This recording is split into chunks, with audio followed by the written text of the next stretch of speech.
kedepannya ini memang untuk ASN tidak harus dibutuhkan hanya pintar. Ini cerita ya. Saya pernah ngobrol sama salah satu lembaga pendidikan dari Jepang gitu ya, bahwa di Jepang itu justru orang-orang yang dulunya SMA kuliahnya nilai IPA-nya bagus, matematikanya bagus, fisikanya bagus, begitu dalam kerja karir tidak sukses. Karena apa? Karena kaku. Iya betul. Karena dia percaya sama dirinya sendiri dan dia tidak pernah bisa menghargai pendapat orang. Nah, oleh karenanya saya harapkan di dalam khususnya di Kementerian Perhubungan itu benar-benar harus on the track, sesuai jalurnya, sesuai aturannya, tapi juga fleksibel mengikuti perkembangan saat ini. Apalagi sekarang sudah orang bisa secara transparan bisa ngelihat perkembangannya PNS dimanapun, begitu PNS salah sedikit udah viral tuh. Iya benar. Nah itu dibutuhkan namanya agile. Agile itu bisa bikin ide-ide baru dan juga harus adaptif, menyesuaikan dengan perkembangan. Jadi nggak, ASN tuh kasarnya dong, sombong, arogan, pinter bodoh, gajinya sama. Nah nggak seperti itu. Bahwa perkembangan sekarang bahwa seorang ASN itu harus benar-benar mampu punya jiwa entrepreneur juga.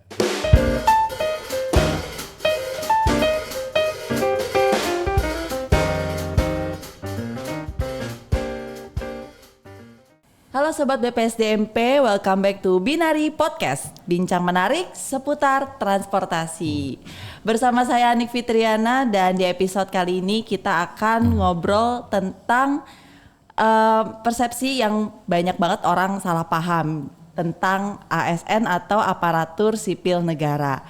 Padahal nih ya Sobat BPSDMP, yang kebanyakan di bayangan orang itu, kebanyakan mungkin kalau ASN itu harus super formal, terus serba kaku dan gak bisa jadi diri sendiri.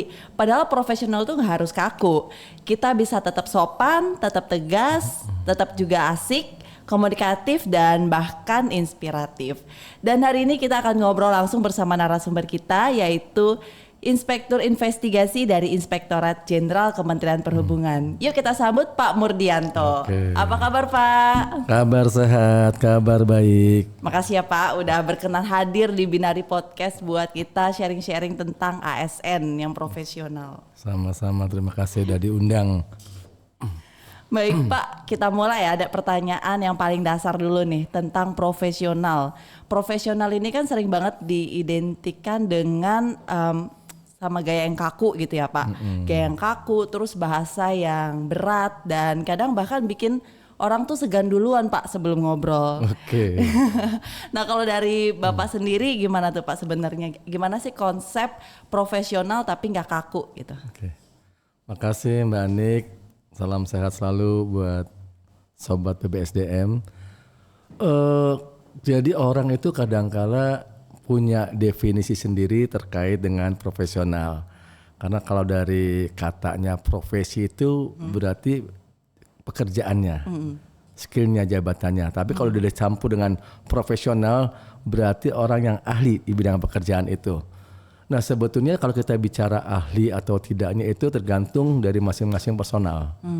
Nah, oleh karenanya sekarang pun karena tuntutan dari perkembangan bahwa ASN ini harus profesional dan tidak kaku. Jadi dulu itu konotasinya kalau orang bilang ASN tuh pejabat, arogan. Ya sekarang sudah orientasi sudah beda. Saat ini sudah mulai transparan, orang bisa melihat dari sisi manapun, sehingga dibutuhkan seorang ASN yang benar-benar mampu, cakap dalam melaksanakan pekerjaannya. Tapi tidak hanya itu Mbak Anik. Jadi sekarang itu bahwa kalau hanya orang untuk jadi profesional itu dibutuhkan satu diantaranya ya, mengenai integritas. Integritas itu bagaimana kita melaksanakan sesuatu dengan sesuai aturan, tapi juga yang terpenting adalah konsisten. Kadang-kadang kita sering pada saat ini kita lagi konsisten nih sesuai aturan, besok-besok ada teman yang ngajakin main judi online, ikut. Nah itu dia integritas. Nah itu yang namanya profesional, integritas juga, dan yang penting adalah etika sopan santun. Iya. Jadi harapkan ya kedepannya ini ASN terutama generasi muda sekarang ya sudah tidak lagi kaku, dia harus fleksibel, harus mengikuti perkembangan. Kira-kira gitulah. Ya benar-benar. Jadi emang profesional itu nggak berarti harus kaku, serem dan apa ya Pak istilahnya nggak fleksibel tadi gitu. Betul, ya Pak. Ya. Bahkan kaku itu juga bukan bagian dari indikator kinerja gitu ya Pak, tapi malah perlu juga komunikasi yang fleksibel. Betul. Jadi bisa kita juga bikin orang tuh nggak ngerasa jauh seperti itu ya Pak. Betul. Tapi mungkin ya Pak ada yang bilang kalau nantinya terlalu santai gimana tuh ASN, apa nanti akan nggak dianggap serius gitu Pak. Menurut Bapak gimana? Apakah dengan sikap fleksibel itu nanti bisa nurunin wibawa dari seorang ASN? Jadi yang terpenting adalah tadi fleksibel itu harus diimbangi oleh profesional. Jadi kalau orang melihat bahwa ini kok kerjanya santai, coba kalau inget dulu pernah ada Pak Sekjen namanya Pak Sugiyarjo. Oh, dulu yang beliau Pak Jojo ya. Itu menurut saya beliau itu bagaimana dia menerapkan dengan kepala biro dan bawahnya sangat bagus sekali. Iya. Artinya yang penting kerja santai tapi hasil optimal. Iya betul. Daripada kita kerja lembar lembur, tapi hasilnya nggak ada. Namanya on the track atau on point itu kan salah satu pembahasan di kita ya. Jadi harus bisa menciptakan profesionalisme itu harus tetap ditingkatkan gitu, sehingga walaupun kita nyantai dengan gaya yang ramah, tidak arogan, tapi kalau orang lihat tapi kerjanya bagus. Nah itu yang mungkin orang seperti ini yang harus ditingkatkan di ASN gitu ya. Iya sepakat sih Pak, karena profesional itu balik lagi ya nggak harus dengan muka tegang atau nada tinggi gitu, tapi yang penting hasil kerjanya gimana nih dan cara kita ngehandle tantangan di pekerjaan itu sendiri. Betul. Gitu ya Pak. Nah Pak tadi kan sempat juga tuh disebut komunikasi ya, gaya komunikasi dari sosok Pak Sugiyarjo yang tadi Bapak ceritakan tadi itu. Nah sekarang kan juga penggunaan media sosial juga udah tinggi banget ya Pak. Jadi di era sekarang tuh komunikasi tuh harus ngena banget gitu ya Pak. Dan serba cepat juga nggak ribet. Nah gimana caranya ASN ini tetap on track dalam tugasnya tapi juga on point dalam nyampein pesan seperti itu Pak. Jadi kedepannya ini memang untuk ASN tidak harus dibutuhkan hanya pintar. Ini cerita ya. Saya pernah ngobrol sama salah satu lembaga pendidikan dari Jepang gitu ya. Bahwa di Jepang itu justru orang-orang yang dulunya SMA kuliahnya nilai IPA-nya bagus, matematikanya bagus, fisikanya bagus, begitu dalam kerja karir tidak sukses. Karena apa? Karena kaku. Iya betul. Karena dia percaya sama dirinya sendiri dan dia tidak pernah bisa menghargai pendapat orang. Nah, oleh karenanya saya harapkan di dalam khususnya di Kementerian Perhubungan itu benar-benar harus on the track, sesuai jalurnya, sesuai aturannya, tapi juga fleksibel mengikuti perkembangan saat ini. Apalagi sekarang sudah orang bisa secara transparan bisa ngelihat perkembangannya PNS dimanapun, begitu PNS salah sedikit udah viral tuh. Iya benar. Nah itu dibutuhkan namanya agile. Agile itu bisa bikin ide-ide baru dan juga harus adaptif, menyesuaikan dengan perkembangan. Jadi nggak, ASN tuh kasarnya tuh sombong, arogan, pinter bodoh, gajinya sama. Nah nggak seperti itu. Bahwa perkembangan sekarang bahwa seorang ASN itu harus benar-benar mampu punya jiwa entrepreneur juga. Itu kira-kira. Jadi nggak harus kaku yang harus ya tadi yang nunjukin muka usam, arogan, jaga wibawa. Eranya sudah beda banget sekarang ya. Iya benar-benar sih Pak, beda banget. Apalagi juga di Kementerian Perhubungan sendiri ya Pak ya. Itu kalau dilihat tuh udah banyak banget untuk generasi milenial, generasi Z yang pasti harusnya udah ninggalin kesan-kesan itu ya Pak ya sebagai ASN itu. Karena di ASN ini kan juga balik lagi butuh gaya komunikasi dan gimana kita untuk membangun relasi. Betul. Jadi yang tadi kayak Bapak ceritain, pintar akademik aja tuh nggak cukup gitu. Betul. Gimana kalau misalnya pintar akademik tapi nggak bisa membangun relasi, kan nggak bisa sukses juga. Betul, ya Pak ya untuk intinya. Tapi tetap harus agile dan juga adaptif Sobat BPSDMP. Betul. Pak, ini jujur nih ya, kadang tuh juga ada stigma kalau ASN tuh harus tampil kayak robot kerja. Pernah dengar gak sih Pak? Apalagi di Itjen nih, sebagai pengawas internal, auditor gitu kan Pak. Yang pastinya bayangannya tuh harus serius, terus ekspresinya juga flat atau minimal. Ngomong aja udah kayak baca undang-undang kali ya Pak. Padahal ya kan manusia juga gitu ya Pak, ASN itu juga human gitu, yang bukan template PowerPoint yang memang udah harus kayak gitu template-nya. Terus gimana tuh Pak biar ASN ini juga punya vibe, punya gaya dan dia tuh nggak ngelanggar sama aturan gitu Pak. Oke. Makanya kan ada lagunya tuh, Itjen juga manusia. Artinya ya setiap dalam suatu organisasi itu memang punya leadership gaya kepemimpinan beda-beda. Nah, khususnya di Itjen sekarang ini sudah beda. Itjen dulu itu watchdog. Jadi kalau orang salah tangkap, orang salah tangkap. Nah, sekarang sudah tidak. Sekarang sudah mengarah ke consulting. Sudah mengarah ke advisor. Termasuk saya kan baru masuk di investigasi ya. Saya bilang ke teman-teman, orang kalau masuk investigasi jangan kesannya arogan, kayak kesannya angker gitu. Kita rubah dengan sistem hospitality. Jadi dari atasan sampai bawahan pun sama. Orang datang itu ke investigasi keizin nyaman. Kenapa? Kita justru membuka ruang untuk dialog, diskusi. Sebelum mereka melakukan kegiatan, mereka akan diskusi ngobrol dulu. Ini kedepannya seperti apa? Jadi lebih banyak ke preventifnya. Mungkin zaman dulunya itu sudah mengarah ke tadi mencari kesalahan, ada masalah baru ditangkap. Sekarang tidak. Paradigmanya izin sekarang sudah bagus. Sebelum saya masuk pun sudah berubah bahwa peran izin sebagai consulting, sebagai buat diskusi. Ada UPT, ada masalah di mana kita bantu buat SOP-nya. Hati-hati dia jangan sampai melanggar, sehingga tadi yang disebut on the track itu sesuai dengan jalur yang benar. Jadi paradigma udah berubah. Tadi yang tadi Anik bilang kayaknya kesannya kalau di izin gimana ya, kayaknya angker, garang atau kalau orang udah ditangin audit tuh pasti bayangannya kan gimana nih, udah tegang duluan gitu kan Pak, karena kan bayangannya wah ini pasti harus tegas banget nih, apa-apa udah mesti sesuai SOP nih kayak gitu kan. Karena tekniknya penyidikan itu tidak harus, coba lihat sekarang kalau ikuti perkembangan di KPK, Bareskrim. Kalau zaman dulu, wah ditakut-takutin, ditekan. Sekarang enggak, diajak ngobrol nyantai. Karena dengan diajak ngobrol itu kan akan terbuka, dia akan nyaman menyampaikan. Wah, kita bisa menggali dari situ. Jadi udah beda banget Itjen sekarang sama Itjen dulu gitu ya. Coba bahkan saya pernah di Inspektorat 1. Teman-teman Korwas itu level eselon 3 ya. Banyak yang bilang, Pak di eranya Bapak kok lucu Pak. UPT banyak datang tadi di audit. Zaman dulu tuh orang audit tuh, ngapain sih izin ngaudit kita kan. Justru di eranya Bapak beda Pak. Bapak orang tuh, Pak kita di audit Pak di eranya Bapak Pak. Kenapa? Tadi kita memberikan tadi consulting tadi, ayo hati-hati lo diingetin lo ini nih. Lebih baik preventif pencegahan sih. Itu sih. Dan insya Allah sampai seterusnya juga izin akan tetap seperti itu ya, konsisten ya. Tapi kalau dari personalnya sendiri nih Pak, personal ASN-nya gimana sih Pak caranya biar kita sebagai ASN itu tetap bisa disiplin dan bertanggung jawab tapi nggak kehilangan sisi autentik kita gitu. Kita tetap bisa jadi diri sendiri gitu, tetap kita apa adanya tapi tetap menerapkan ASN yang disiplin dan bertanggung jawab gitu, on track pada tugasnya. Oleh karenanya bahwa kita kan sesuai dengan rule of the game ya, aturan mainnya. Aturan mainnya jelas, SOP-nya jelas, sanksinya, reward punishment-nya jelas.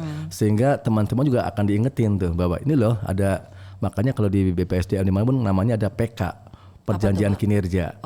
Antara atas saya direktur, inspektur ke eselon 3, eselon 3 ke eselon 4, eselon 4 ke staff. Jadi sama-sama untuk memonitor, mengawasin. Jangan sampai dia melanggar dari on the track. Tapi yang terpenting menurut saya sekarang ini bahwa ASN perhubungan itu dibutuhkan soft skill. Itu yang terpenting. Dulu Itjen itu pernah kerjasama dengan BPSDM, Pusbang Aparatur, menyelenggarakan soft skill. Itu buat saya soft skill itu bagus banget terkait hospitality. Artinya orang-orang Itjen juga diajarin bagaimana orang datang ramah, terus juga humanis, sampai dia selesai juga puas, ngerasa keluar dari ruangan itu juga kerja, aduh ternyata kita nyaman ya. Nah itu hospitality itu mungkin ditingkatkan, makanya soft skill itu menurut saya ada 3 yang penting.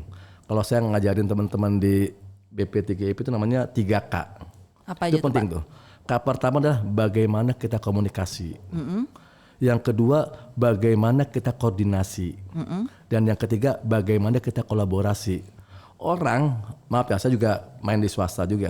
Kalau sudah menguasain itu, insya Allah link kita semakin bagus, pergaulan semakin bagus, teman kita semakin banyak, dan kita bisa kerjasama. Contoh Raffi Ahmad, itu kan usahanya udah banyak di mana-mana kan. Dia usaha sendiri juga bisa, tapi dia yakin kalau saya gak kolaborasi dengan teman saya dengan lain akan kalah yang lainnya itu.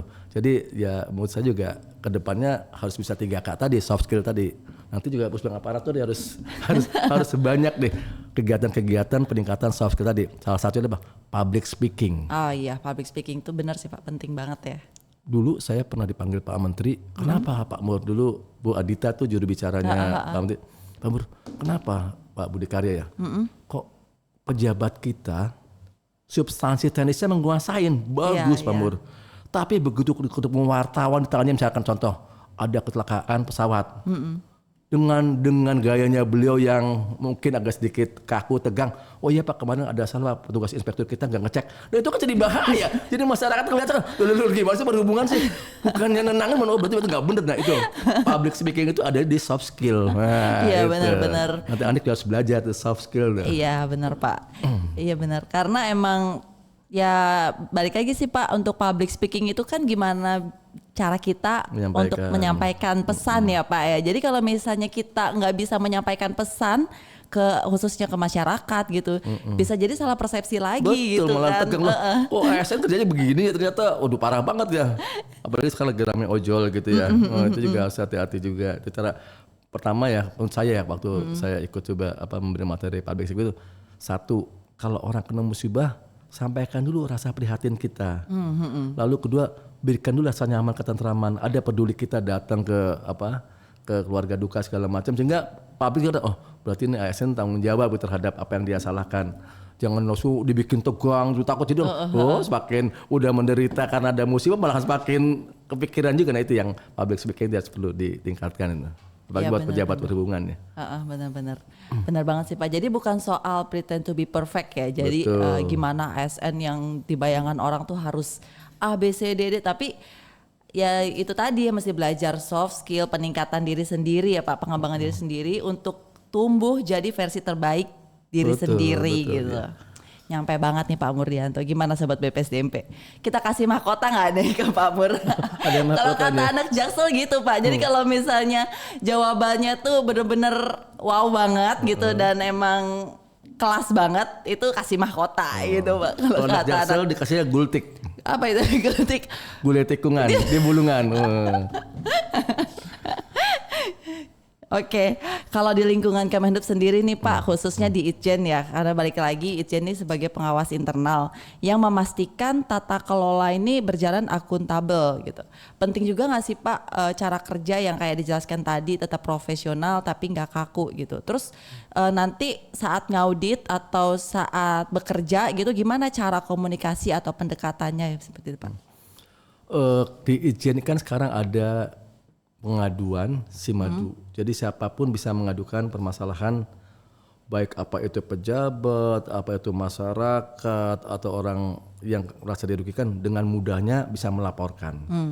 Nah, investigasi itu harus ditindaklanjutin. Karena kalau tidak dilanjutin, mereka bisa lapor ke ombudsman.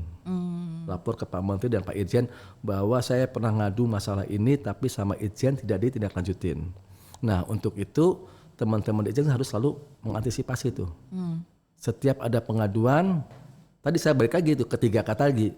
Saya akan komunikasi kayak kemarin contoh ses Ditjennya ada BPSDM, ses badan Pak Wisnu kita panggil, Direktur Navigasi kita panggil, kita komunikasikan bahwa ini loh ada masalah loh pengaduan. Jangan sampai nanti ngerasanya bahwa begitu udah ketemu LHA kok pengaduannya Itjen kok begini banget ya. Karena tintanya Itjen ini auditornya mempengaruhi nasib orang.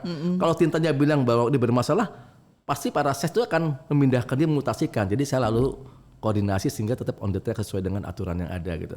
Sanksinya apakah ringan, sedang, berat sesuai dengan ketentuan. Tapi begitu dia salah, harus kita punishment. Karena biar ada efek tidak terapi tidak menular ke yang lainnya. Tapi kalau dia bagus ya kita berikan apresiasi. Makanya di Itjen itu ada istilah sosialisasi terhadap pencegahan anti korupsi. Nah itu. Jadi kita sebelum nanti teman-teman itu melaksanakan di info dulu nih.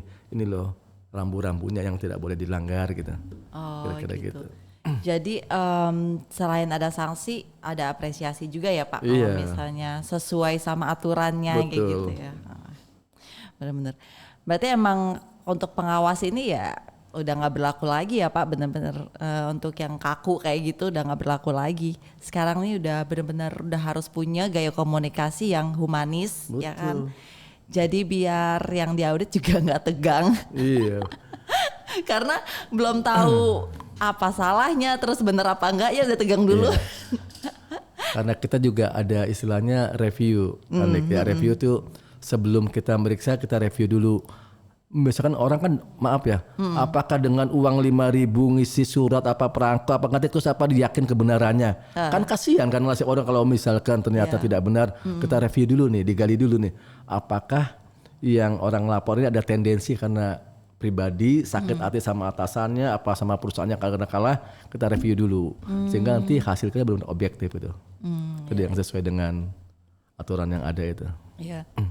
Dan pada saat pemeriksaan juga pas pemeriksaan internal itu kan Pak, itu kan juga perlu peran kerjasama ya. Betul. Jadi ibaratnya kayak kolaboratif antara yang diperiksa dan pengawas ini gitu ya, Betul. yang audit ya.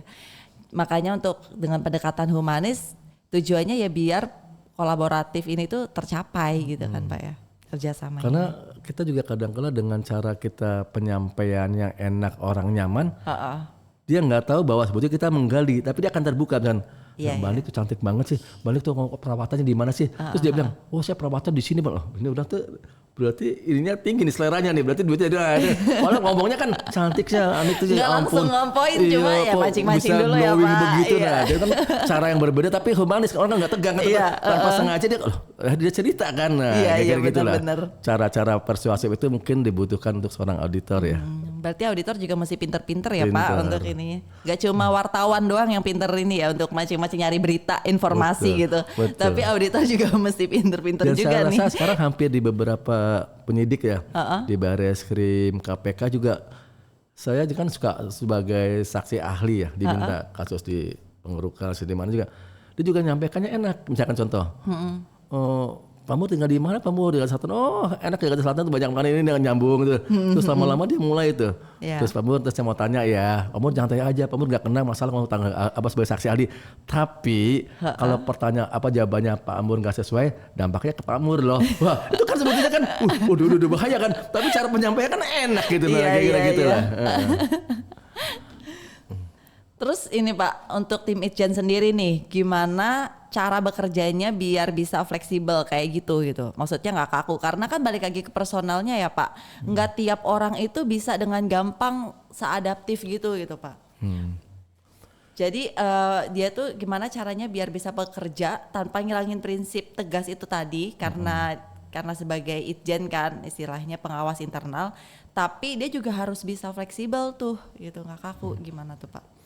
Nah, kalau menurut saya ya, peran pemimpin itu sangat penting. Makanya suka ada tadi yang soft skill tadi mengenai leadership, latihan kepemimpinan. Jadi apa goal kita, tujuan kita untuk disampaikan dalam organisasi ke bawah itu harus nyambung. Jangan maunya kita ngerti, tapi di bawah nggak ngerti. Salah satunya adalah saya selalu bilang ke teman-teman, antara eselon 2 sama eselon 3 harus akrab. Harus punya chemistry. Saya coba dibangun, mungkin teman-teman bisa juga bisa ngeliat tuh.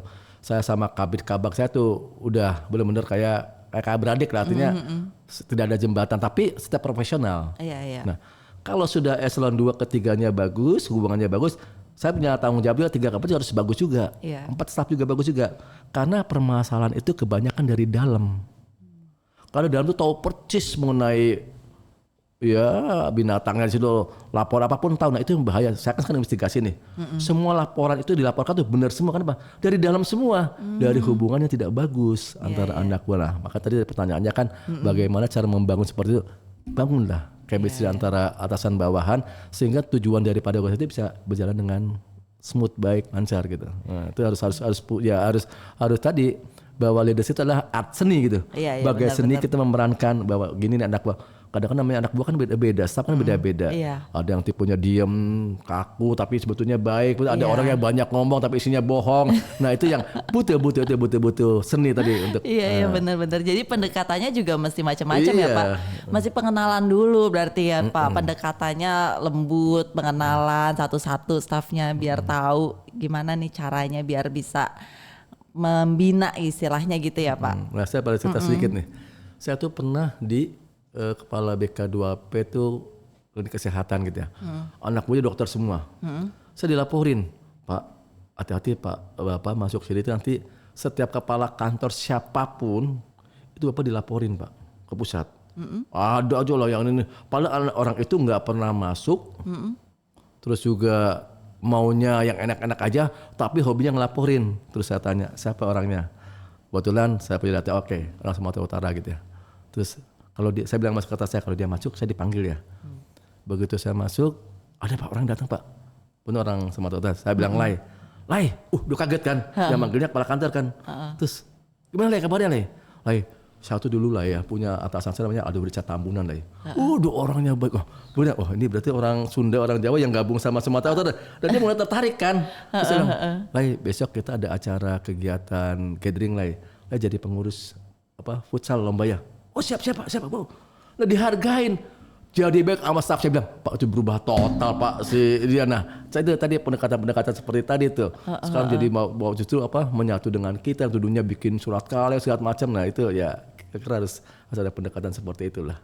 Ya tadi yang bilang Anik tadi, berarti harus menjauhi orang tuh tipenya seperti apa. Nah itu ya tadi ya seni tadi kembali, seni kepemimpinan gitu ya. Iya, emang berarti jadi pemimpin tuh nggak segampang itu. Iya.